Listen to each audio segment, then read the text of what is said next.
Just how much do rushing quarterbacks affect the fantasy production for their running backs? We're talking about that in today's video. Give us a like and subscribe. We put out content all year long, even when I'm under the weather. So if I sound nasally, a little bit under the weather, but the content must go on. Today, we're talking about rushing quarterbacks. They are fantasy gold, the cheat code, as people like to call them. We love rushing quarterbacks. We love quarterbacks that give us that nice, safe floor or high upside ceiling when they run the ball. However, what is the effect that they have on their running backs? So I went back and did some research here. This is a research video. I'm going to share my fancy Excel sheet that I have for you here. Hopefully you can see it just fine. Let me go here. I went back and looked at every quarterback since 2002. Actually, I think this is since 2000 to rush for 700 or more yards in a season. You see the rushing yards here. Every quarterback since 2000 that has rushed for 700 or more rushing yards. There's been 20. There's been 20. So a little less than one per year, essentially. There's been 20 quarterbacks to rush for 700 yards or more. I went back. I put them all here. As you can see their names: Lamar Jackson, Justin Fields, Michael Vick, Lamar again, Michael Vick again. I put their rushing totals. I put how many TDs they had. And I went back and looked at their running back, the top running back from each team. And I went back and looked at how they finished. This is half PPR, how they finished in terms of total points and points per game. And you can see the results here. You can see the results. We had one running back whose quarterback rushed for 700 or more yards that finished in the top 5 in total points. Only one running back. That's pretty glaring, right? Pretty glaring. We had 3 more added to that list, so 4 in total. 4 of the 20 running backs finished in the top 10 in total points. And then we added 4 more. So we had 8 overall. 8 of the 20 running backs finished top 15 or better in the top 15, which means that 12 of the 20 running backs who had a quarterback rush for 700 yards or more were finishing outside of the top 15 in total points. And in points per game, it's actually worse. It's actually worse because I know a lot of you are thinking, well, what about injuries and things like that, right? And of course, injuries could happen, and that's why these running backs aren't finishing in the top 15. But if you look at points per game, it's even worse. We do have one more that made it into the top 5, so we have 2 instead of 1. 2 running backs finished in the top 5 in points per game. Only 2 more added to the top 10, right? So 4 in total.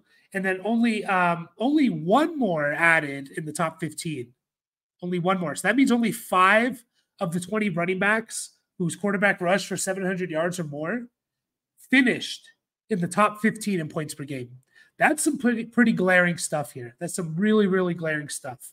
You look at the percentages here. That means 5% of the running backs in total points are finishing top 5, 20% of them in the top 10, 40% in the top 15, 60% outside.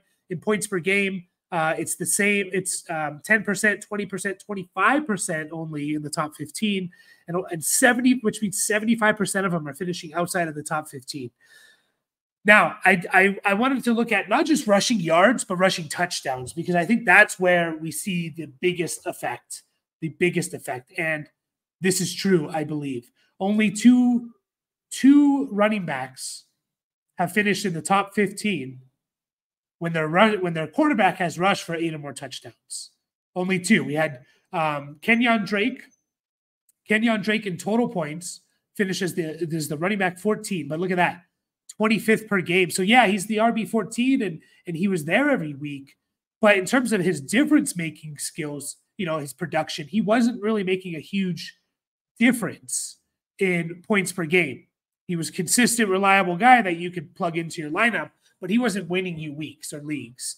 So Kenyon Drake in 2020 finished in the top 15, even though Kyler Murray had 11 rushing touchdowns, which I totally forgot that Kyler Murray had 11 rushing touchdowns that year. I'm actually going to double check and make sure I didn't make a mistake there, because that feels like a lot for Kyler Murray. No, he had 11 rushing touchdowns.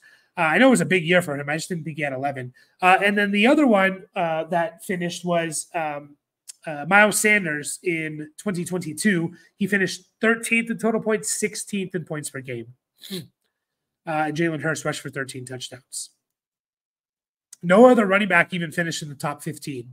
No other running back. And only one in the top 50. No, sorry, none.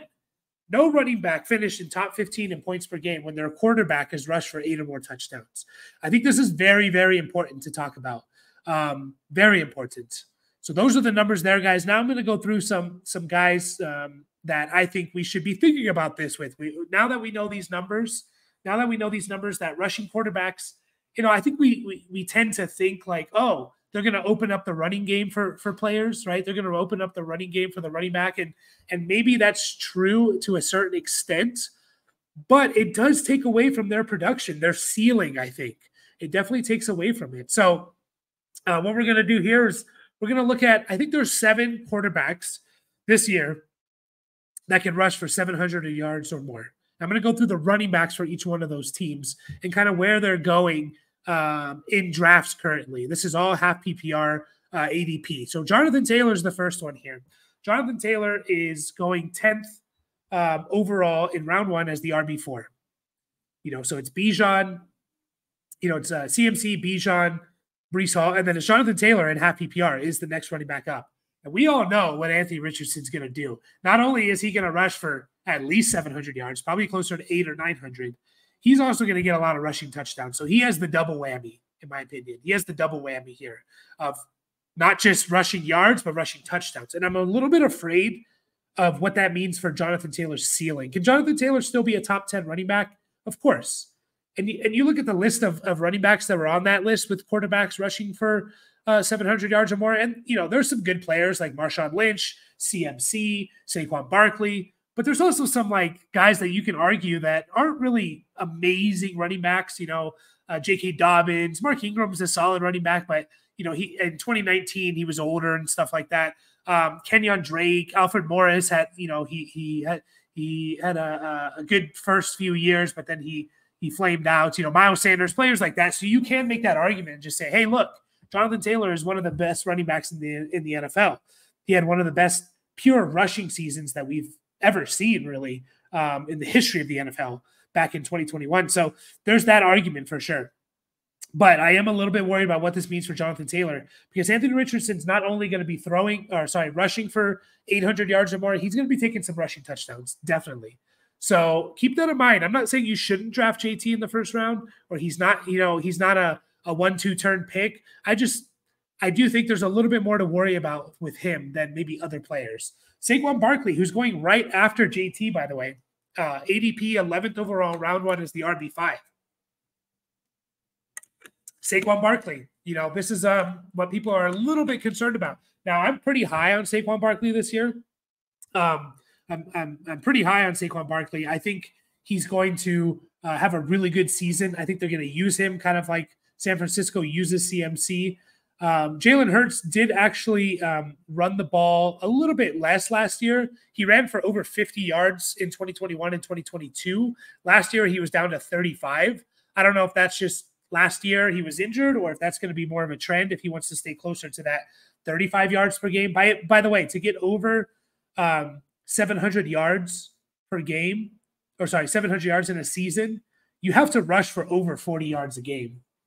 So there's a chance that Jalen Hurts he runs about the same as what he did last year, about 35, 36 yards a game. We'll see. Saquon Barkley, it's something to keep an eye out because Jalen Hurts is not only a rushing quarterback, but he's a guy that's going to steal some touchdowns as well with the tush push. That's just going to happen. Now, we saw Miles Sanders. I think Miles Sanders had 11, 12 touchdowns in 2022, even though Jalen Hurts had 13. So I don't think it's out of the realm of possibility that Saquon has double-digit touchdowns, but it is something to think about. Derrick Henry. These are the top 3 guys, in my opinion. Derrick Henry, it's going in round 2, 19th overall as the RB9. Now, I'm not as worried about it with Henry as I am with maybe Saquon or JT, just for the fact that Lamar Jackson doesn't score rushing touchdowns, really. I think the most in his career is 7. Yeah, 7 in 2019. He's not necessarily a big, he's not Josh Allen, Jalen Hurts, and potentially Anthony Richardson. I think, Lamar's going to run for 700-800 yards, but I don't think he's necessarily going to have more than 6-7 touchdowns. And I think Derrick Henry, especially Derrick Henry there, Derrick Henry has a chance to rush for 15 touchdowns, better than any player in the NFL, in my opinion. So I'm a little bit less worried about it, but it's something to think about with Lamar. James Cook. is another one. So, we have Josh Allen, who has rushed for, his name was on that list two times, twice. Josh Allen, that is. So is Josh Allen going to run a little bit less? Maybe. It's not really what showed when the new offensive coordinator took over last year. Josh Allen was actually running more. So I don't necessarily think he's going to run less. But he rushed for about 31 yards a game, which was down from his 45, 46 yards per game the previous 2 years. But we know Josh Allen's going to take a lot of touchdowns. James Cook is currently being drafted as the RB14 basically at the 3-4 turn, late third, early fourth round pick. He's one of these guys where, like, I'm a little bit concerned about what his ceiling is because of Josh Allen. I don't think they're going to go away from Josh Allen and the rushing touchdowns. He hasn't been quite the pass catcher that we thought he was going to be, maybe because of Josh Allen running the ball a lot. So I'm a little bit concerned about James Cook's ceiling. Can he get to top 10, top 7 with Josh Allen stealing all the touchdowns that he's going to steal? I'm not 100% convinced. Now we got 3 more players here. Kyler Murray, I think, has a chance. I'm a little bit less certain about that than the other guys. I'm pretty sure A-Rich and Lamar are going to rush for over 700 yards. Pretty sure Jalen Hurts has a very good chance. Josh Allen has a very good chance. Kyler Murray, not as much. We've only seen it once in his career, but he does in his career average 38 rushing yards per game.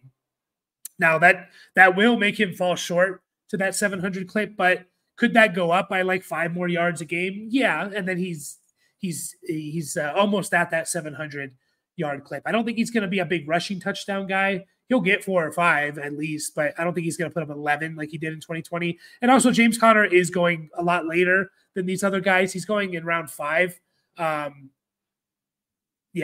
Round 5. Yeah, he's going in round 5, late round 5 as the RB19. So even if Kyler rushes for 800 yards and 7 touchdowns, I still think James Conner can be a top 20, top 15 running back pretty easily. Devin Singletary with Daniel Jones. We did see Daniel Jones on that list the last time he was healthy.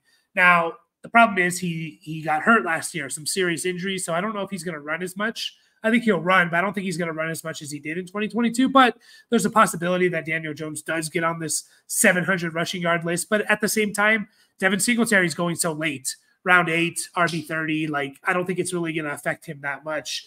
We're not expecting Devin Singletary to be a top 12 running back.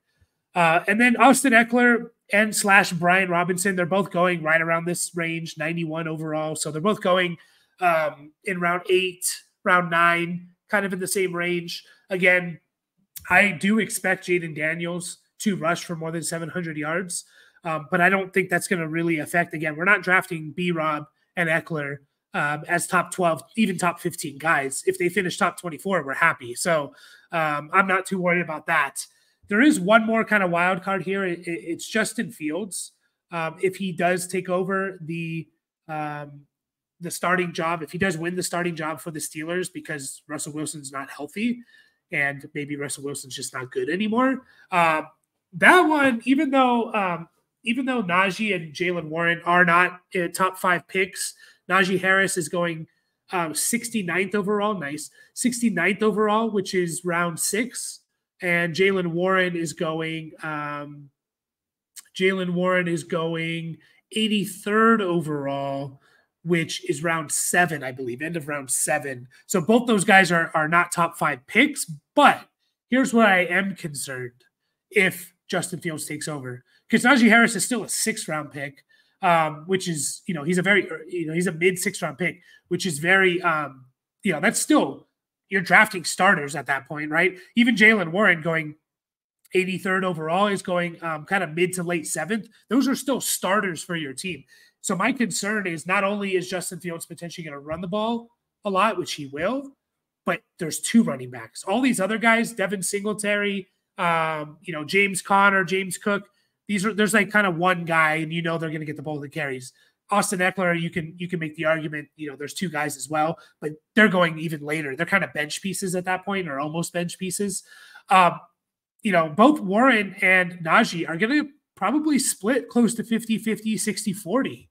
And you throw in a rushing quarterback in there, and I think that's really going to cap their ceiling. Not only are they have to fight Justin Fields, but they're also not on the field enough. So something to think about. Hopefully you guys found this useful. Just, again, I'm not saying you shouldn't draft these guys where they're going. I just think it's something to think about with their quarterbacks and what they're going to do to the running backs. So appreciate you guys watching. Hopefully you enjoyed this. Like and subscribe to the channel. Catch you all in the next video.